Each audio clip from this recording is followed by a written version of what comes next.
ఇది మాగాయ పచ్చడి అన్నమాట. మాగాయ పచ్చడి అంటే మామిడికాయలతో పెడతాము, పచ్చి మామిడికాయతో. అయితే ఇది చక్కగా కాయలు ముందు తెచ్చుకొని నీళ్ళల్లో వేసుకొని బాగా కడిగి అప్పుడు గుడ్డ పెట్టి తుడుచుకోవాలన్నమాట. బాగా ఆరాలి, తడి ఉండకూడదు దీనికి. బాగా తుడుచుకున్నాక చక్కగా చెక్కేసుకుని అట్లా ముక్కల కింద కట్ చేసుకోవాలన్నమాట. బాగా చెక్కుకోవాలి, బాగా తడి లేకుండా చూసుకోవాలి. దీనికి ముక్కలు బాగా కట్ చేసుకోవాలి. పెద్దగా కట్ చేసుకున్నా పర్లేదు, చిన్నగా కట్ చేసుకున్నా పర్వాలేదు.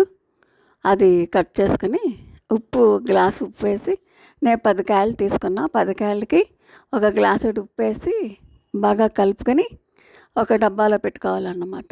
ఇది 3 రోజులు అట్లా ఉంచుకోవాలి డబ్బాలో. అది ఊరుతుంది అన్నమాట. ఉప్పు కలిపాం కాబట్టి ఊరుతుంది. కాకపోతే ఇది డబ్బాలో 2 రోజులు ఉంచినా కదుపుతూ ఉండాలి. పొద్దుటే సాయంత్రం ఒకసారి కింద పైకి అట్లా కదిపితే ఇంకా బాగా ఎక్కువ ఊరుతుంది అన్నమాట. 3వ రోజున చక్కగా తీసుకుని ఊరుతుంది కదా, అది 1 గ్లాసుడు వేసి పెట్టుకోవాలి. 1 స్పూన్ పసుపు కూడా వేసుకోవాలన్నమాట. అది బాగుంటుంది. అట్లాగా ఊరిన తర్వాత ఒక చిల్లుల గిన్నె, ఒక బేసిని తీసుకుంటే చిల్లుల గిన్నెలో ముక్కలన్నీ ఓటుతో సహా వేసేసుకుంటే కిందకి ఓటు వస్తుంది, పైకి ముక్కలు ఉంటాయి అన్నమాట. ఆ ముక్కలు మనం చక్కగా పిండుకొని ఒక ప్లాస్టిక్ పేపర్ మీద ఎండలో పెట్టుకోవాలన్నమాట. 2 రోజులు బాగా ఆరనివ్వాలి. ఓటు కూడా వడబోసుకోవాలన్నమాట. ఓటు కూడా వడబోసుకుని ఆ ఓటులో కూడా ఏమీ లేకుండా తుక్కుంటే ఓటు కూడా ఎండలో పెట్టుకుంటాం అన్నమాట. ఓటు ఎండలో పెట్టుకుంటే మొక్కలు 2 రోజులు ఆరుతుంది అన్నమాట, తడి లేకుండా. అప్పుడు చక్కగా ఇది మళ్ళీ చూపిస్తాను చూడండి. ఆరతం కూడా చక్కగా 2 రోజులు 3 రోజులు ఇది మగ్గనివ్వాలి, ఊరుతుంది. 3వ రోజుని ఇలా ఎండబెట్టుకోవాలి పిండి. చక్కగా 2 రోజులకి, ఇది మొదటి రోజు, 2వ రోజుకి బాగా ఎండుతుంది అన్నమాట. ఆ ఎండిన ముక్కల్ని మళ్ళీ మనం మిక్సీ వేసుకున్నాం అన్నమాట. మిక్సీ వేసుకుంటే ముక్కలు ఇప్పుడు బాగా ఆరిని చూడండి, బాగా తెలుస్తుంది. 2వ రోజుకి 2 రోజులే ఎండబెట్టాను నేను.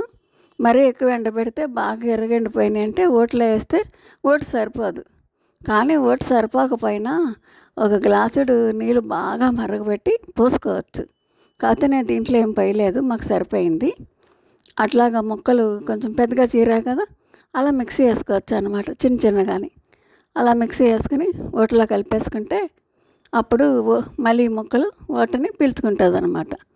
గ్లాసుడు దేంతో ఉప్పు వేసామో దాని మీద కొంచెం ఎక్కువగా కారం వేసుకోవాలన్నమాట. దీనికి కారం కలుపుకొని పెట్టేసుకుంటే మళ్ళీ 2వ రోజు తాలింపు వేసుకోవాలన్నమాట. చక్కగా తాలింపు కూడా మెంతులు, కొద్దిగా ఆవాలు, జీలకర్ర, ఎండుమిరపకాయ, కరివేపాకు వేసి తాలింపు వేసా. 1.5 గ్లాసున్నర ఆయిల్ పోసాను. చక్కగా బాగుందన్నమాట. ముక్కలు బాగా ఊరుతాయి కదా, కారం కూడా కలిపిన తర్వాత. అందులో బాగా ఈ ఆయిల్, తాలింపు వేసిన ఆయిల్ బాగా చల్లారేగా మూకుట్లోకి అది తీసి కలుపుకోవాలన్నమాట. బాగా నూనె పీల్చుకుందన్నమాట. కారం ఎట్లా పీల్చుకుంటుందో అట్లాగా ఆయిల్ కూడా బాగా పడుతుంది. చక్కగా కలుపుకుంటే అది తర్వాత చల్లారేగా కలపాలి. మళ్ళీ చల్లారేగానే గాజు బాటిల్లో నిల్వ పెట్టుకుంటే ఇది 1 నెల దాటాక బాలింతలు తినచ్చు. జ్వరం వచ్చినప్పుడు కాస్త నెయ్యి వేసుకొని తింటే చాలా బాగుంటుంది. ఇందులో ఆవు పిండి వేయము, అందుకని వేడి చేయదు. చక్కగా పచ్చిమ కింద కూడా ఇది తినచ్చు. ఇది అసలు చాలా మంచిది అన్నమాట, బాగుంటుంది. నిలువ ఉండే కొద్దీ చక్కగా పుల్లగా చాలా బాగుంటుంది. కారం తగ్గిపోయి మగ్గిపోయి పుల్లగా ఉంటుంది. పుల్లటి కాయలు ఏరి తెచ్చుకుంటే మనకు పచ్చడి పుల్లగా ఉంటుంది, ఎడదైనా నిలువ ఉంటుంది, పాడవదు అన్నమాట. తడిగరిటలు అవి పెట్టకూడదు. ఇది ఏడాదికి నిలవండి పచ్చడి అన్నమాట. నాకు అసలు ఇంకా ఎక్కువే ఉంటుంది, ఎప్పుడూ పాడవదు నా చేతిని పచ్చడి. చాలా బాగుంటుంది అన్నమాట. అట్లా తాలింపు వేసుకుని చల్లారేగా అందులో కలుపుకుంటే ఇది మాగాయ పచ్చడి చాలా బాగుందన్నమాట.